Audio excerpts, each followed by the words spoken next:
umuntu ufite inyonjo uwo ntiyemere. Umuntu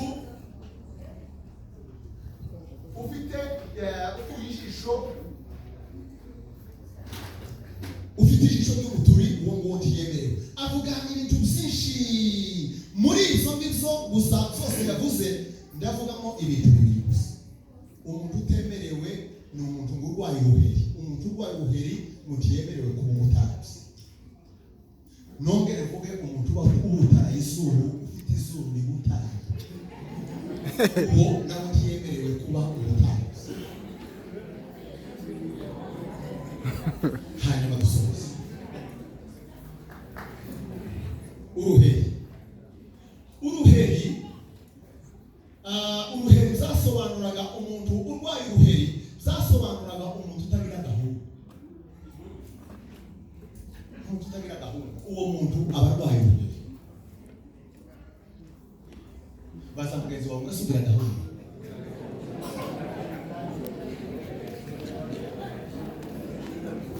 Uruheri ni indwara mbi cyane. Tegera kuko ngiye gusoza ko turasezerana. Uruheri ni indwara mbi cyane. Iyo umuntu arwaye uruheri azayishima atitaye kubo bari kumwe. Boba ari ba nyiraho, iyo bari kumwe na se, iyo bari kumwe n'abamubyaye cyangwa se ababyara, iyo uruheri gusa rwamufasha. Kubera ko uruheri rutagira gahunda, ubona gusa kera aho rwafashe karashima kubera ko uruheri yarwaye indwara y'uruheri. Imana ibwira Mose ngo sinshaka ko abantu barwaye uruheri bagomba kuza hano ku rutambiro kugira ngo bantambire ibitambo kubera ko barwaye uruheri. Iyo ni inenge ndayanze. Ariko icyo bisobanura mu ijambo ry'Imana, umuntu wese udafite gahunda, umuntu utagira gahunda ntiyemerewe kuba umutambyi. Umurwayi w'uruheri ntiyemerewe kuba umutambyi. Niba utabantu batagira gahunda mu z'Imana, Pawulo yaravuze ngo muze mucyaha cyane abantu batagira gahunda, muze mubacyaha. Kubera iki tugomba gucyaha abantu batagira gahunda? Nta gahunda nyine bagira. Hari abantu mu gitaramo cya nimugoroba ku cyumweru ashobora gutaramira mu makanisa.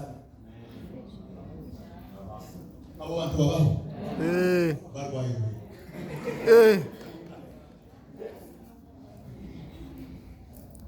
bashamo umukunga hano ukamubona, baje gusoma ijambo ry'Imana akaja muri harvest,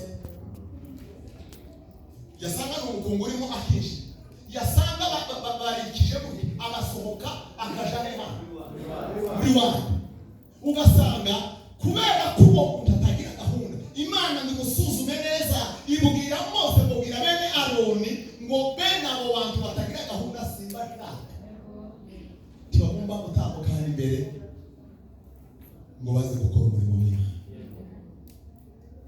Semeni haleluya. Kanisa haleluya. Hari ahantu uteranira amateraniro ukayoberwa ninde wayoboye. Uwayoboye ukabona harangije undi, ugasanga habaye akajagari. Nimba hariho bimwe Satani yazanye mu itorero bituma hari mu Baheburayo bivuga ngo twese dufite gusubira inyuma. Impamvu abantu benshi basubiye inyuma nuko Satani yababizemo imbuto yitwa iriya ndwara yitwa ubuheri yo kwica gahunda mu materaniro. Gahunda yarapfuye. Gahunda wa mugabo niko yavuze yaravuye mu Rwanda ngo agere ruguru, baje kumubaza amakuru n'amakuru wenda munasize gahunda yapfuye. Gahunda ze niyo yari ijambo abantu benshi bakoreshaga muri kiriya gihugu ngo gahunda yapfuye. Bakagira ngo gahunda n'umuntu niko yaraziko gahunda n'umuntu. Ngo abantu benshi nyine akaza muri kuba ukomeye, ni umuyobozi ukomeye ahantu baba bavuga ngo gahunda yapfuye. Iwe arabitahana aziparumu. Naho impamvu gahunda nyinshi zapfuye mu banyamasengesho, gahunda zarapfuye mu bayumbe, gahunda zarapfuye mu baririmbyi, gahunda zarapfuye mu bashumba, gahunda zarapfuye mu bamama, kubera iyo mpamvu Satani yabizemo indwara yitwa ubuheri. Twirinde kwica gahunda mu izina rya Yesu. Bwana Yesu asifiwe. Bwana Yesu asifiwe. Twirinde kwica gahunda. Nta kindi kintu cyiza kiba ko kubahiriza gahunda. Erega iyo kubahiriza gahunda uba uyobowe n'umwuka wera w'Imana. Umwuka wera w'Imana niwe ukubwiriza kubahiriza gahunda. Ariko Satani ntiyemera kubahiriza gahunda. Umwuka agendera kuri gahunda. Umwuka akorera kuri gahunda. Ariko ibindi bintu byose z'akajagari bizanwa n'umwa Satani. Imana ibwira Mose iravuga ngo genda kwa Aroni wabwire ngo hagaragaye n'inenge mu bantu, hagaragaye n'inenge mu batanzi. Genda wabwire ngo umuntu urwaye ubuheri uwo sinemera. Wishima mu gitondo, wishima nimugoroba, wenda wishima muri za gahunda zose uzi. Uwo muntu mugiyemerewe kuba umutanzi. Ariko kandi uruheri ni mwene wabo n'ibibere. Uruheri mwene wawe n'ibibere.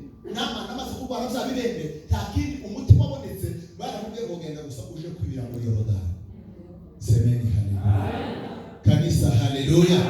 Yorodani irahari. Nimba wumva wararwaye ibibembe, nimba wumva wararwaye ubuheri, nimba wumva uzawicaza gahunda, ngwino wibire mu maraso y'Umwami wacu Yesu Kristo, urakira ibyo bibembe. Abazumva tuvuge ngo haleluya. Cyane haleluya. Inyenyeri kabiri twari tuguze umuntu ubutara izuba.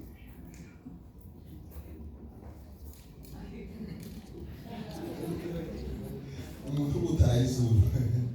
Umuntu tubishyire mu mwuka. Yego. Tubishyire mu mwuka. Taja kureba ku mubiri. Tubishyire mu mwuka. Umuntu ubutara izuru uva. Umuntu ubutara izuru iyo mujanye nawe mukagera ahantu. Sinzi ikintu cyapfiriyeho. Sinzi ikintu cyapfiriye. Twagira ngo bambaye binuka. Niba kubera izuru ributara. Ushaka kutambaye.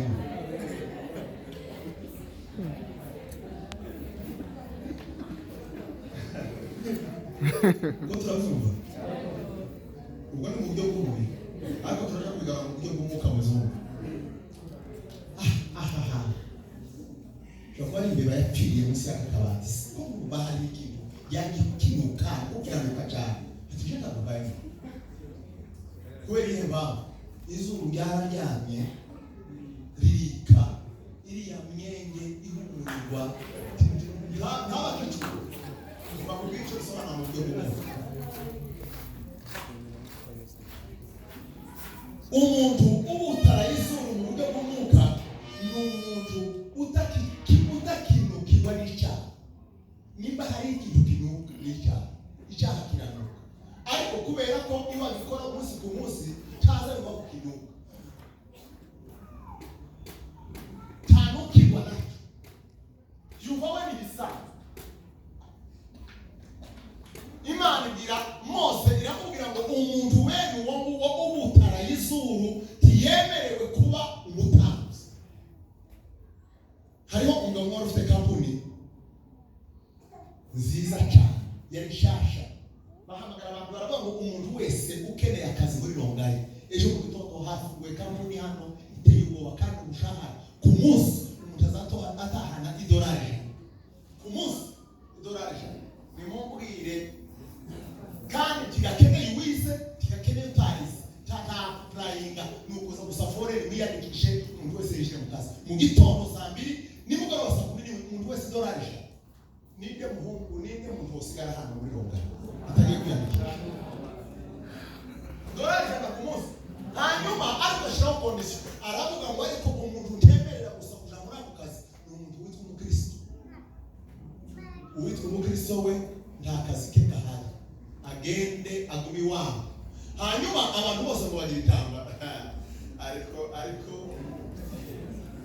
Mana ya Ibrahim. Semeni haleluya. Cyane haleluya. Kandi hari yecu ukene. Ubukene bwa bukene bwa runuka. Tuzubona ko iyo ugeze mu nzu iri ubukene bwinshi tuzubona. Haraho haba handitse se ubukene ariko uzabunjira guca mu nzu ukazubona ubukene ko buravuze ubuhugu. Uwitwa umukristo we ntiyemerewe kuja muri ako kazi. Ariko abandi baturage mwese haya muzi. Hanyuma ngo hari intambara baravuga ngo aho ngo umukristo si ubwo mu mutima nigenda ngakora akazi ndabambaye upagana tugende ku kazi. Umuntu yashaka kwihagarara ngo bakamubwira bati ubukene bwo mwanyusha usigaye murisha umutima umuntu badarisha umutima umuntu n'isukari bari mutarabona umutima umutima n'isukari nicubiri z'injegine isukari ahubwo byari n'ibiryo bigiye kubihagarara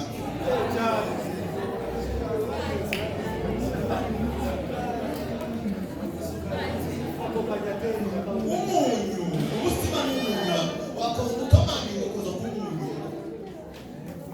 Ubukene bw'umwanya uranze ugiye kwihagararaho ngo wiyumve ngo tuje gukora akazi haguruka tugende cyo mu kazi. Abantu bose ngo barahaguruka baje gusorera n'umuhungu umwe ngo nabo baza ariko ngo hageze nyiri kampuni arababwira ngo bababwire navuze ko umuntu wese yemerewe gukora akazi excepte umuntu witwa umukristo. Uwo tiyemerewe umukristo asubireyo ariko umuntu wese wumva yokora kano kazi ni haya muri ijambo kazi mwese. Hanyuma abantu bose bakiturakora akazi ariko ngo waza kugaragara umusore umwe aravuga ngo jewe ni umukristo sinakora akazi.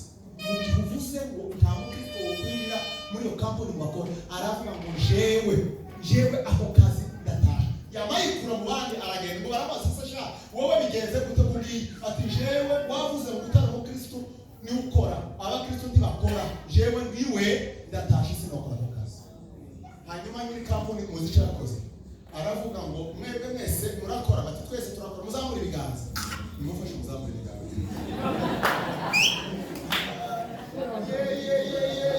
atuvarere itangazo mwese nta kazi kanyu kari hano uriya utaje niwe mpereza akazi ndahereza akazi abapagani ejo sizoba nahombye uzokomje ariko uriya kristo niwe wenyine ugomba guhabwa akazi aramugaba bamuhereza igifunguzo cya kampuni.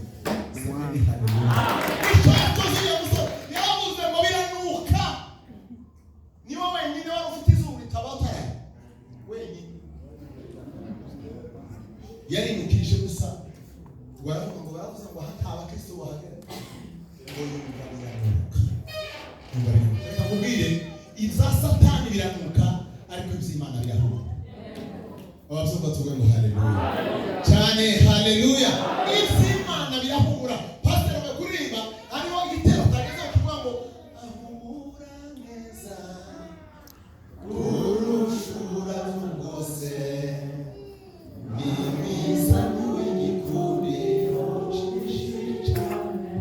Yesu birahumura ibya satani biranuka. Bwana Yesu asifiwe.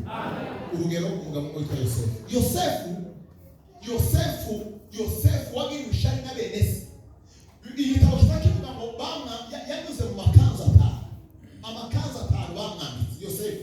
Ikanzu rya mbere ngo yari hawe na isi umubyara ngo yamudodeye ikanzu ryiza ry'igitangaza aramubwira ngo mwana wanje ngira ikanzu. Bakubwira ngo ishari bararimambura bamuhereza irya kabiri. Bamuhaye irya kabiri baragenda baramugurisha bamuta mu mwobo avayo. Irya gatatu barimambikiye ageze kwa Potifari ryo mu gikoni. Ikanzu rya gatatu yari yambariye mu gikoni. Irya kane yari yambariye muri prison bagenda bamuhindurira aryambarira muri prison ikanzu rya kane. Irya gatanu yari yambaye ageze ibwami. Semeni haleluya. Ikanzu rya gatanu yambara ageze ibwami. Reka kubwire hariho ibihe umuntu azageramo bikakwita amazina. Hari amazina umuntu yiyita, hari amazina witwa n'ababyeyi, hari amazina witwa n'inshuti, ariko hariho amazina witwa n'ibihe. Ibihe bikakwita amazina. Ariko reka kubwire nubwo ibihe bizogenda bihaye bikwita amazina bikagenda bihaye bikwambika amakanzu. Ikanzu yo kwangwa, ikanzu y'ubupfakazi, ikanzu y'ubupfubyi, ikanzu y'intambara, ikanzu yo gutabwa, ikanzu. Ariko nyuma y'ayo makanzu yose hari ikanzu tuzambara mu bwami bw'Imana. Semeni haleluya. Hari ikanzu uzambara mu bwami bw'Imana. Yesu navuga ngo nimugurure kugira ngo ishanga rikiranuka ryinjire kandi ngo byakomeje ukuri ngo ryinjire. Imana yitegereza ikabona abantu bakabije kugira inenge, izo nenge aravuga ngo bene abo ngabo sinshaka ko batambuka hano imbere ngo bagire umurimo w'Imana bokora bafite izo nenge. Twirinde kugira amazuru abutara. Haleluya. Amen. Haleluya.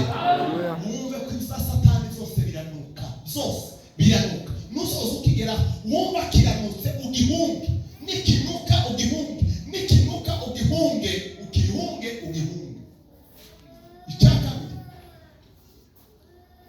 ube umuntu wubahiriza gahunda, uyoborwe n'umwuka wubahiriza gahunda, uzawubahiriza gahunda, wubahiriza gahunda. Nawe utubahiriza gahunda uzaba wayangwara y'ituheri, uzoza wica gahunda uko bukeye uko bwije. Tubasezeye. Bwana Yesu asifiwe. Amen. Bwana Yesu asifiwe. Amen. Tubashimira tuvuga ngo twarabakuguze, Imana ngo ibahereze umugisha, ariko tuyoborwe n'umwuka. Igitabo cyatubwiye ngo kandi ngo aba ariko twebweho dufite gusubira inyuma. Bene data nimureke gusubira inyuma, duhagarare mu muhamagaro wacu. Ejo twavuze ijambo rivuga ngo Imana iracyafitiye andi mahirwe. Haleluya. Haleluya. Haleluya. Imana itakufitiye andi mahirwe. Hari akantu kaciye kuri WhatsApp muri iyi minsi, wa mugabo yaravuga ngo wa wundi ngo yabwiye Kayini ngo surakeye no ukudakeye, ariko Imana yari yamuhaye amahirwe ya kabiri. Yabwiye Kayini, iramubwira ngo ese Kayini nukora neza tuzeme. Hariya n'amahirwe ya kabiri yaraha. Yari mubwiye ngo izatambutse rero, izatambutse nazibagiwe, ariko kuri none Kayini nukora neza ibyawe, nukora byiza tuzemera. Hariya n'amahirwe ya kabiri yaraha. Bwana Yesu asifiwe. Bwana Yesu asifiwe. Bwana Yesu asifiwe. Twirinde izo nenge zose kugira ngo twinjire mu muhamagaro wacu kandi dukore umurimo w'Imana. Ijambo ry'Imana ry'Imana.